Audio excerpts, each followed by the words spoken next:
Welcome everyone, and a special welcome to the Bonsai and Jacaranda members who will also have their bonuses and extras in the member areas.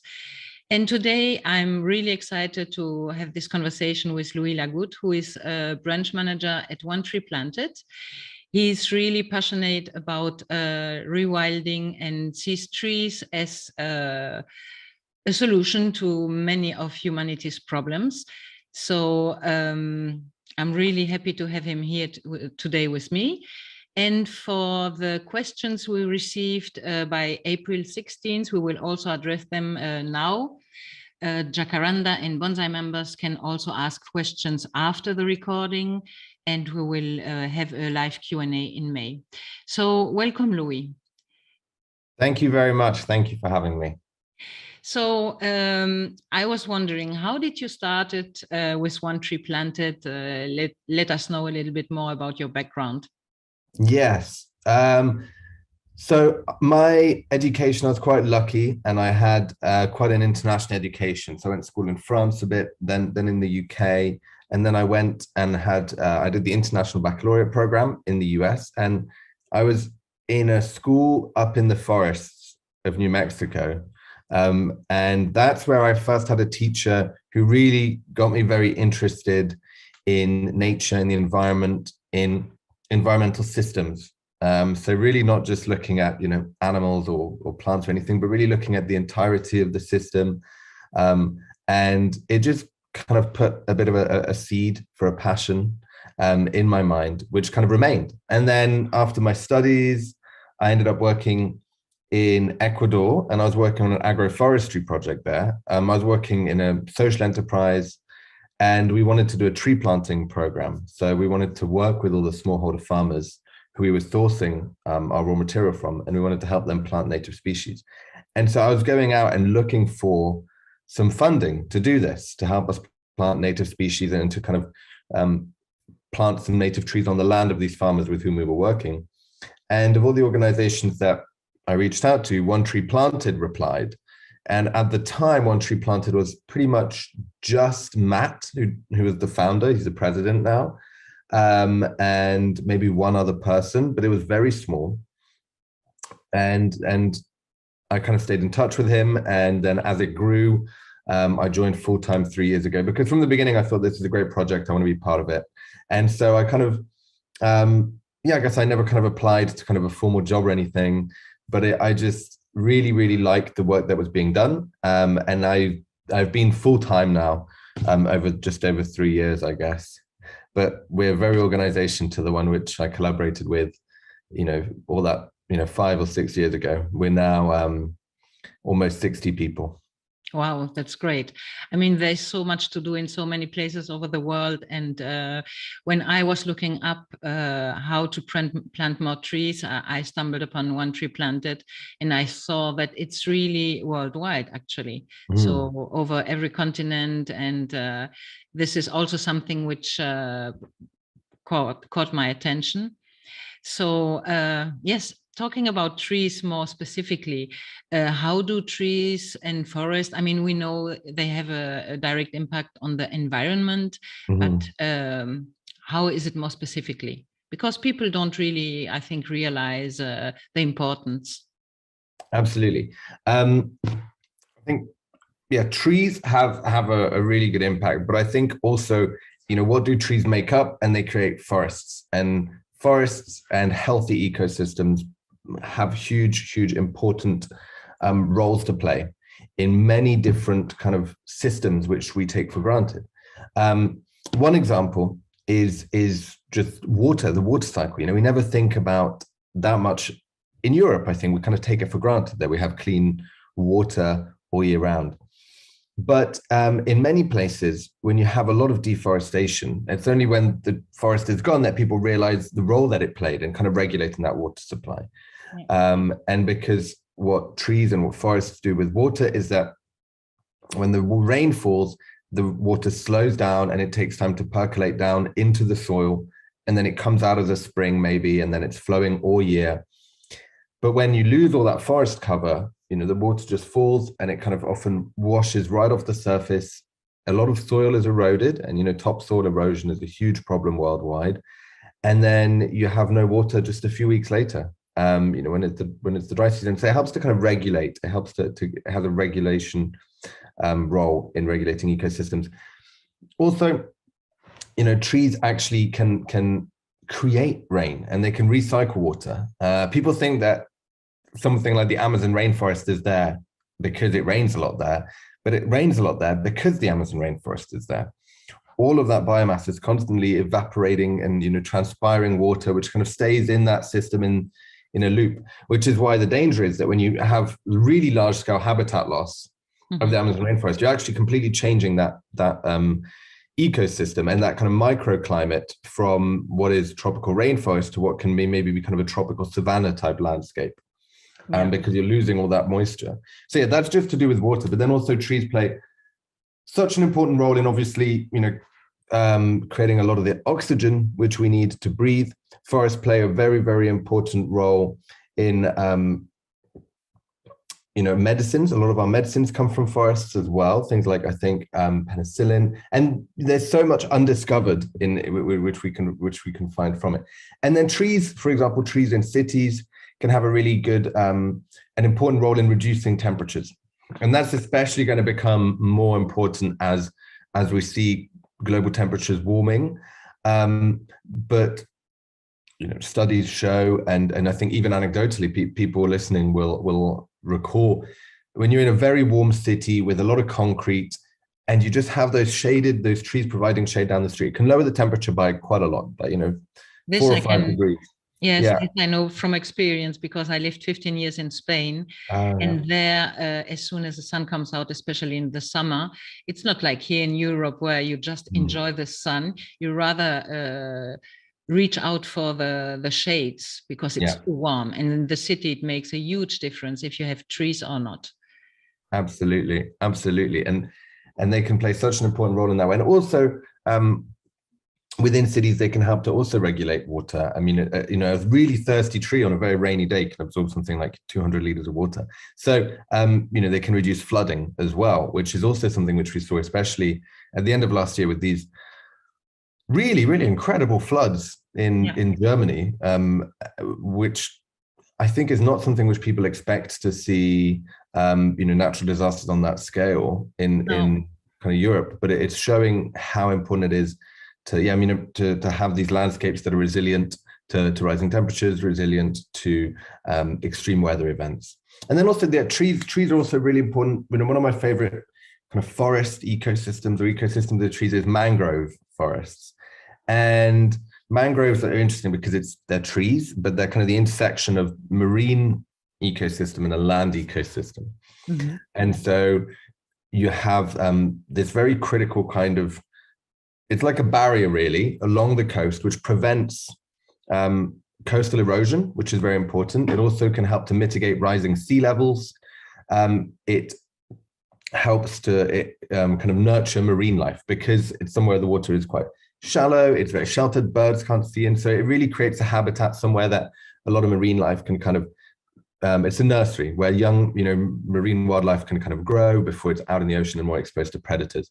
The Sundarbans of India and Bangladesh, which are where we do a lot of projects, amazing mangrove forests, vast, and they have in them, the Ganges river dolphin. They also have Bengal tigers, and they used to have a very kind of rare rhinoceros, like subspecies of the Indian rhinoceros, which I think is now no longer present there.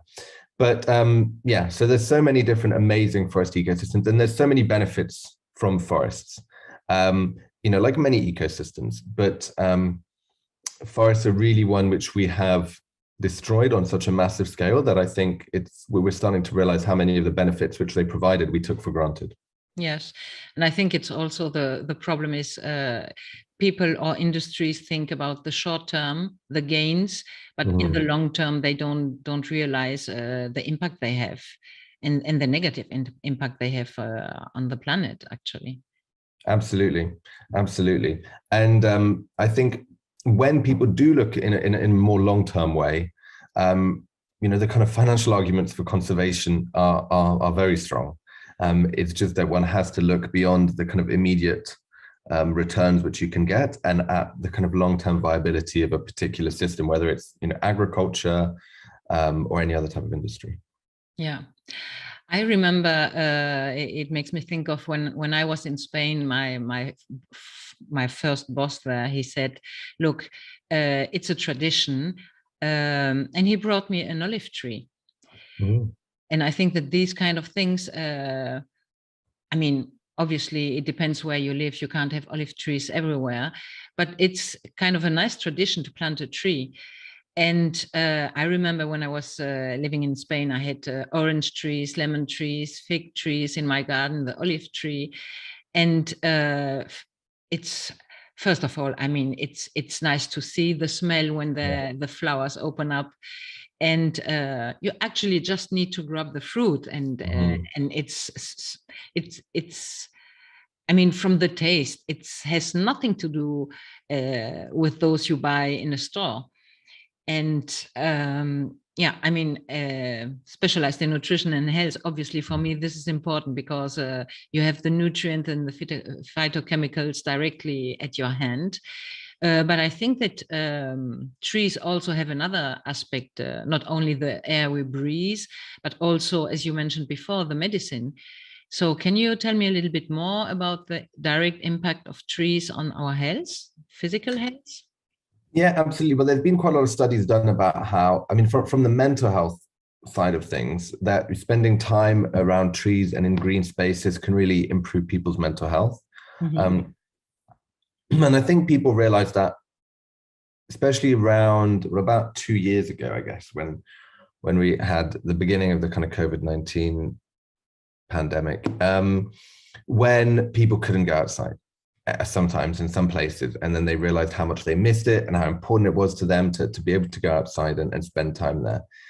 And then I think also when people were locked down and when people had to be in their apartments and they can do a lot, and just the fact that like being out in a park and walking around became such a kind of important relief and important break from kind of being stuck in an apartment worrying about everything, that I think people have been reconnecting a bit. Mm-hmm. But also, from a physical health point of view, especially in urban areas or in, peri-urban areas on the edges of cities, trees and green spaces are often where people go exercise. And it really encourages people to, if you have a beautiful park, with trees or in forest on the edge of the city you live in, you want to go walk around it. And if there's the trails there and you think you might see some birds and some wildlife, or there's a lake, and then you really want to do it. But, if you're just going to be walking around kind of a concrete jungle, there's less of that appeal. So it's a good way of also mobilizing people to go outside. And then within forests, you can be mountain biking, you can be, climbing trees. There's just so many different activities. Yes, I remember. Yeah.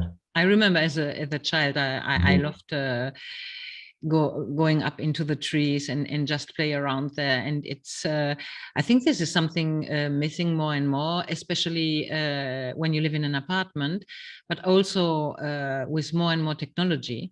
Yeah. So the kids are more on video games and on the phone or tablet, and don't realize actually what they're missing out because they never knew this. And it's true that if I think about, okay, I go for a walk, just walking around the block really doesn't appeal the same way than going to the park or to a nearby forest and just walk there.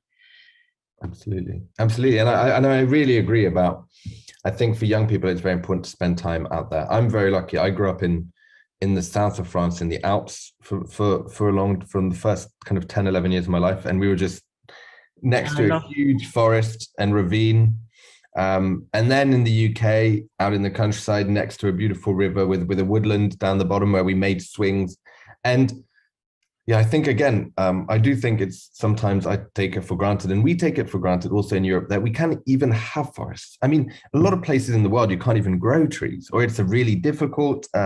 So just the fact that we can have these amazing places and that we can go out and appreciate them and explore them is such a privilege. Yes, absolutely. There is also, I don't remember when it started coming over in Europe. They were talking about the what is called in Japan the Shinrin Yoku, which means forest bathing. And I looked it up, and in Japan, it's actually part of the National Public Health Program since 1982. So something which someone came across a couple of years ago or several years ago actually is there for now, yes, 40 years, and it's incredible. So I think that it really makes us happier being in nature and in the forest. I mean, it's not only the trees, but also all the ecosystem, all the animals, diversity you can find. Absolutely. And I think also, talking about children, I think it's important, I think, to bring young people out into forests, into green spaces. And I mean, it doesn't have to be forest. It can also be, to a river, to a pond, to just see what animals are there. But I think to just get back to the notion and rediscover the fact that we are not separate to these kind of ecosystems. We are part of it. And when we talk about kind of conservation, when we talk about why we need to look after our planet and rivers and forests and wetlands, it's not just because it's nice that those animals exist and it's nice for them. It's that this is the system which is providing all of the most essential things we have, such as clean water, such as oxygen, such as food which we eat, such as fertile soil. And so I think just from a young age, helping people to feel connected to it as part of it and not as separate to it, not as something which is kind of there to be visited, but as something which we play an active role in, is really important at an early stage.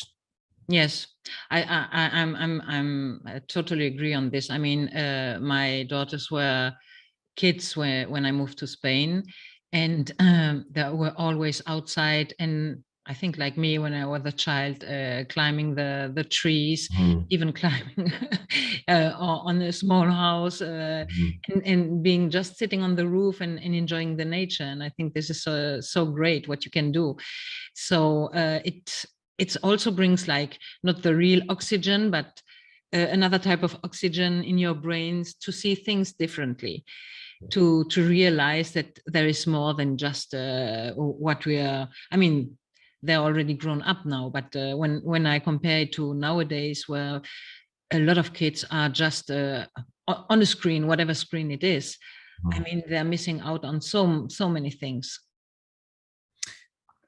Yes, I agree. I feel I'm quite lucky that I got in just before.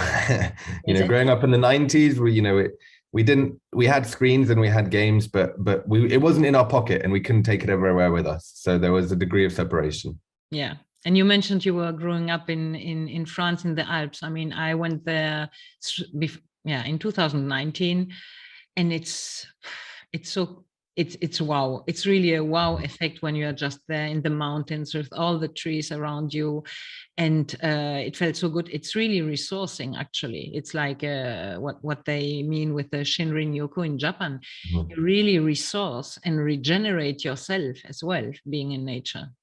Absolutely. And just being surrounded by an abundance of life. I think it's also the abundance of it which is important. And I think what's important when we're looking at kind of conservation, it's not just to have these things still exist, it's to have them thrive, because it's very different to, being around, in a couple of trees in a park or something, and then just being in a giant forest, completely lost. And it's, you can't hear any sounds of humanity. That's really, really what's nice, the sheer abundance of it. So yeah, I think that's something which is really good for people to do, is to just go out and find somewhere where they can just reconnect and just sit in silence and in peace for a while and just contemplate a bit, and kind of try break away a bit from this kind of, the constant kind of paradigm and pressures which we always have of, we're thinking about what do we want to buy, and what are we being told we need to buy, and what do we have to do next, and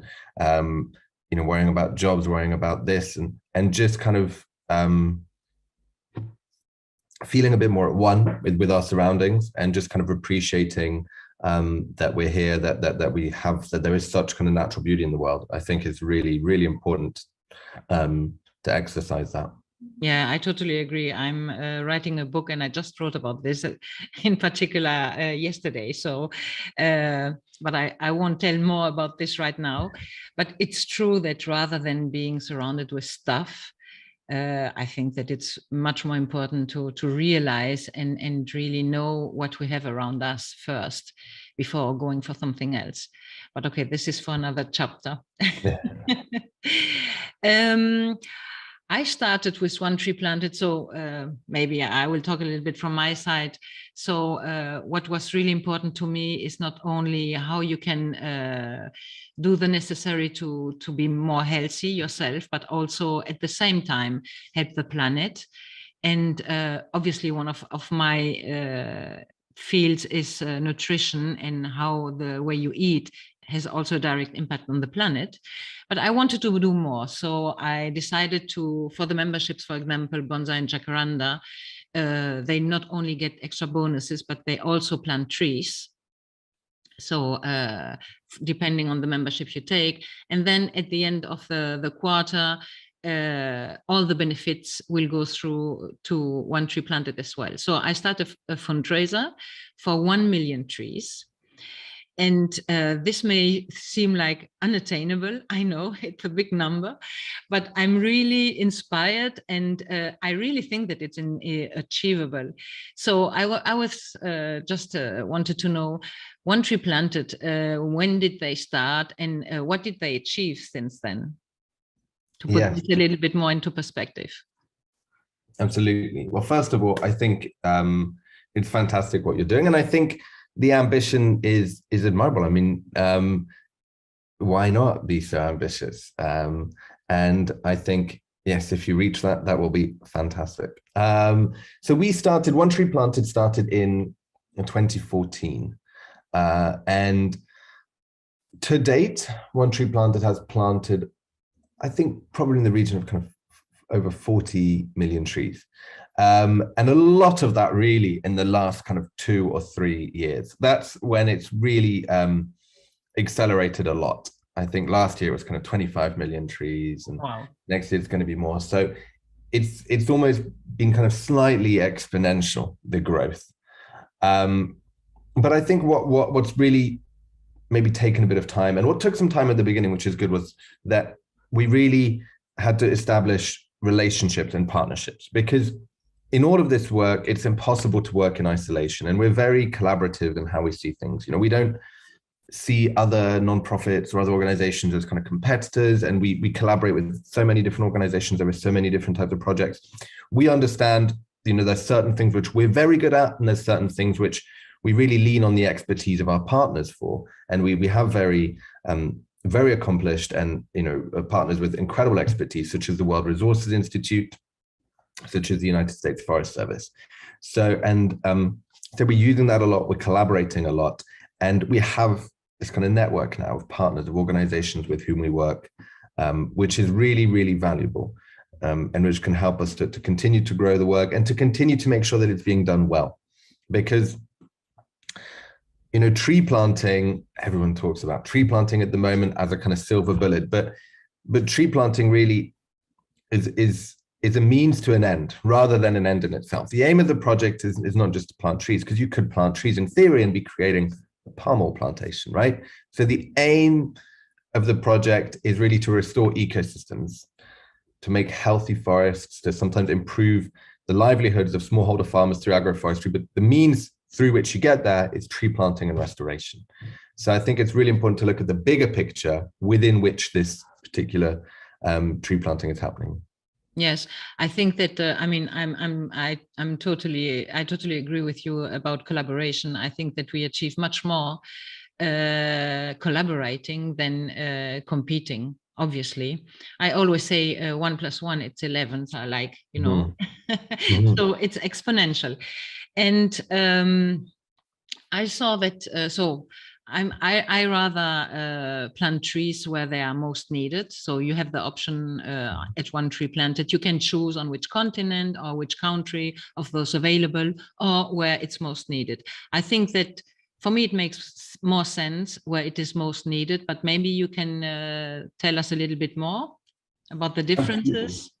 Yes, absolutely. So we have many different projects in many different countries. I think last year we planted trees in 50 countries, Wow. approximately. Um, and we always have a kind of option where people can just donate. Instead of donating to a specific country, they donate plant trees where they're needed most. And then that option, we're kind of rotating it towards whichever projects currently needed most. And the reason for that is that I think, there's some places we hear about a lot, and understandably, we have a strong emotional reaction to something we read about or hear about in the news. And so we want to support work in those regions. For example, there's some projects we have which, for example, in California, where we hear about the terrible fire seasons that are getting progressively worse there. So all of the projects we have there get funded very quickly. It's the same in Australia. But then we have other places which maybe people that don't think about it that much, like Haiti or, Ethiopia, maybe. Or Canada, where they also have a lot of forest fires, but you don't hear about them as much as California.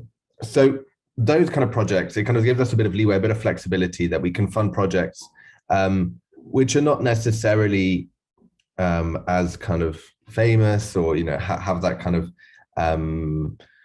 marketing appeal, but which still have nonetheless really incredible stories. And yes, what we're doing is when we made our model, we wanted to make it the same, whether you're supporting a project in Kenya or a project in Canada or in Denmark or in Peru. And so that's why we really wanted to kind of average out, how to contribute, how it works, because there is a danger as well in tree planting and in the kind of rush to do it and people wanting to have as much impact for the same amount of money. There is a danger of there kind of becoming a bit of a race to the bottom, where people then end up kind of planting trees where it costs the least and where it's the cheapest. And that's not, this kind of race to the bottom could potentially have some problematic effects. It could mean that the projects are not being done as thoroughly. It means that the geographies are restricted sometimes to planting trees where, the cost of labor are the cheapest and people can be, potentially exploited. So we really wanted to kind of take that kind of financial aspect out of the equation so that, it's the same. It's a kind of flat donation fee to plant a tree wherever it is in the world, because we don't want to see tree planting become this kind of race to the bottom where, I think certain elements of the safeguarding, of the vetting might take a back seat.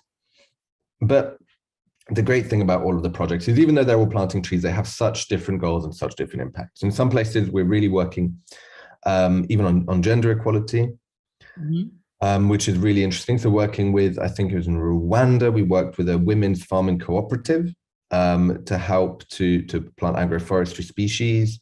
Also, then we have some which are very biodiversity focused. In Brazil, we're funding a project which is called Corridors for Life, which is planning to create a huge wildlife corridor along the Araguaia River, which would be several kind of a kilometer wide and hundreds and hundreds of kilometers long and billions of trees. So it's early stages. I think it's kind of project with a kind of 40-year scope to plant trees, but that's really exciting one. So we're able to have impacts on many different SDGs, these kind of social development goals from the UN, some of them being even marine life.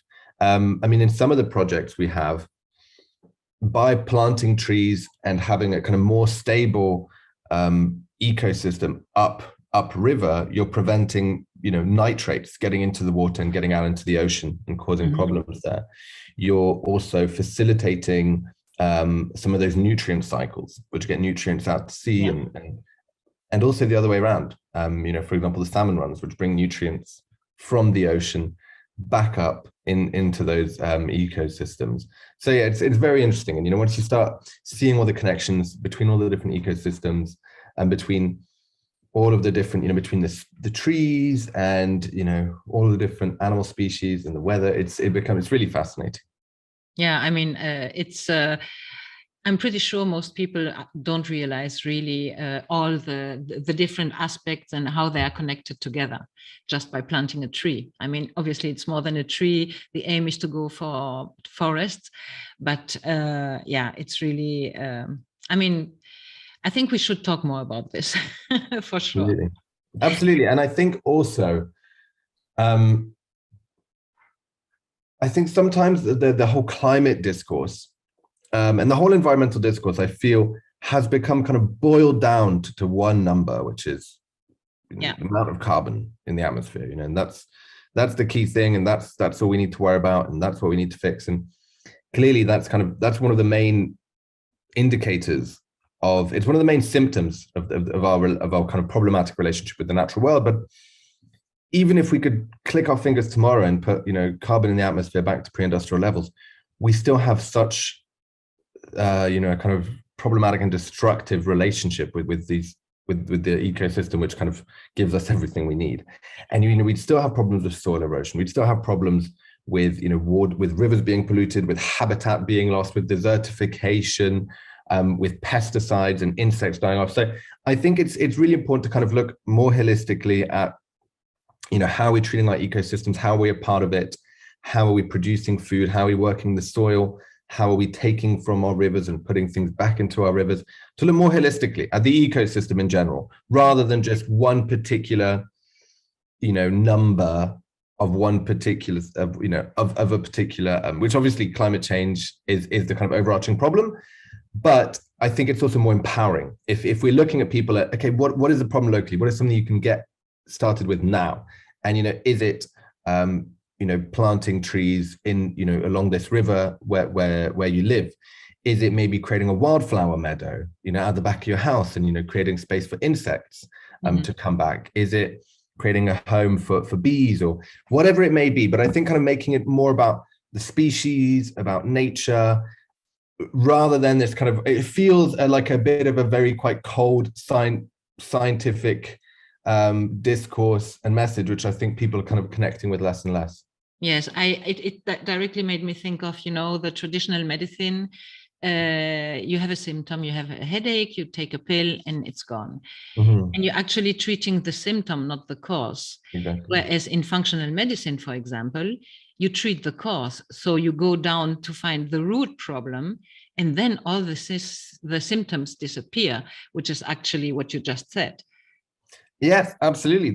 And I haven't heard that kind of analogy before in the comparison, but that's absolutely correct. And, not to get too into this whole side of things, because, but, I do think then the whole problem is, and, the cause itself is this kind of maybe very kind of consume, this kind of trap, this mental trap which we're in, which is, this kind of constant consumption and, more and more and, nonstop. We have to keep economic growth and we have to keep buying new things and making new things. And this kind of almost insatiable appetite for more and more and more. And even the way that we're kind of told to want more and more and more is I feel kind of maybe really the root problem, that we can't have actually, an infinite growth on a planet with finite resources. We can't always be expecting more. And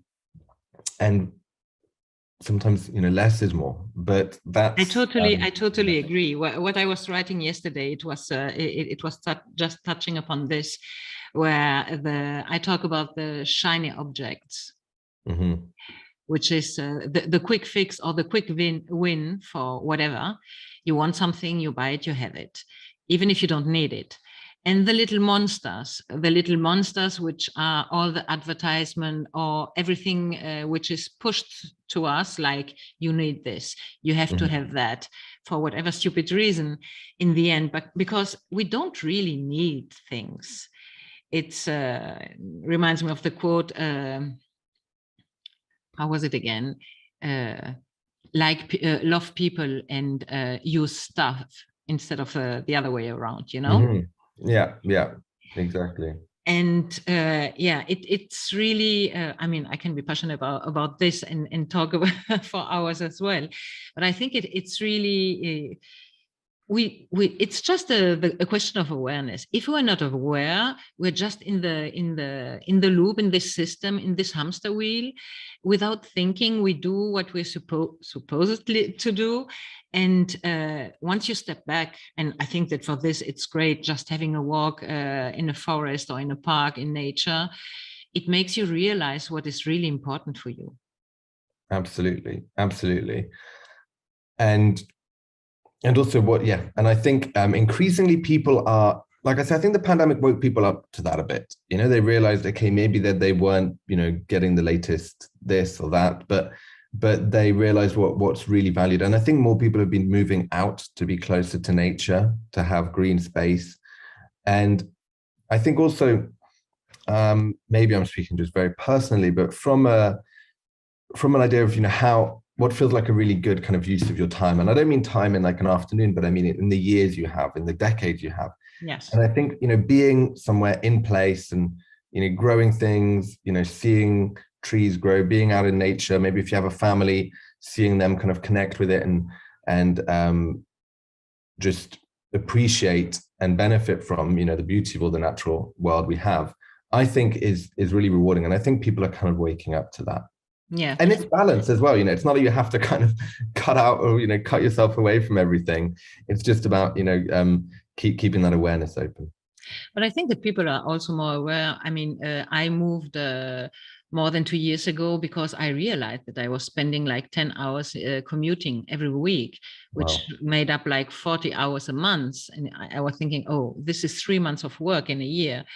I mean, when you put it like this, when you reframe it and see it from this perspective, I was just thinking, this is totally crazy. So now I'm at 5 or 10 minutes walk, and the time you gain, and people realize this by, okay, they needed to stay home to work, but then they realized that they had much more time. And much more time, obviously time fills up, this kind of principle. But on the other side, I said this in the past, use the commute time you had before to go for a walk, to enjoy nature, to have some oxygen, and just have a break. And this is so powerful. And I think that people now, as we have to go back to work, it's like, I'm not sure I really want this, because for 2 years, people were really used to have more free time, but also more quality time. Absolutely. And I think we're going to move to more hybrid models. And I think people are going to become better at, and I think more bold in demanding things for their quality of life, for their quality of life, for their mental health, for their physical health, which I think is a really good sign. Yeah, totally. One final question, maybe. Once people join, be it my team or directly on One Tree Planted, to plant more trees, how do they know that where the trees were planted? Yes. So when people make donations, they can donate to a specific project, or they can donate to planting trees where they're needed most. And all of those donations get then allocated into specific projects. So maybe within Brazil, we'll have one project working on tree planting to restore this watershed, near Sao Paulo, which is one of our projects. Or maybe it's biodiversity corridor along the Araguaia River. But then the allocation gets allocated to a specific project. And when the project is complete, and that depends on the projects, where they are in the world, what time of year, because it's seasonal tree planting. We can't plant all year. When that project is complete, then a PDF project reports get sent out to all the donors. And that says a bit about what species were planted, what are the community benefits, what are the ecological benefits, why were we planting trees in this place? Because there's always, like I said, there's a broader goal. It's not just about the planting trees. What's the big aim of this project? And so they'll receive that, and they can understand a bit about and learn a bit about that ecosystem, about that project, and about what it's aiming to achieve. That's great. So I'm going to where it's most needed, because I think that it makes more sense. And obviously, I will update the Bonsai and Jacaranda members on the website as well, with all the projects when it comes in. And I think we could speak for many more minutes or hours even on this subject. It's really great. I hope that a lot of people feel inspired to do their little part. And I'm really grateful for having you today at this fireside chat. And we will keep in touch anyway with One Tree Planted for sure. Absolutely. Well, thank you for inviting me on. It was really a pleasure to chat. And thank you once again for supporting our work and supporting the important work of reforestation worldwide. Yeah, I think it's most needed. So just a little wrap up to let know everyone that the recording will be here in the same place in this member area, and for Bonsai and Jacaranda members, they will have access to the bonuses in their own membership area. And I'm really grateful for having you all join today and looking forward for the next fireside chat in May.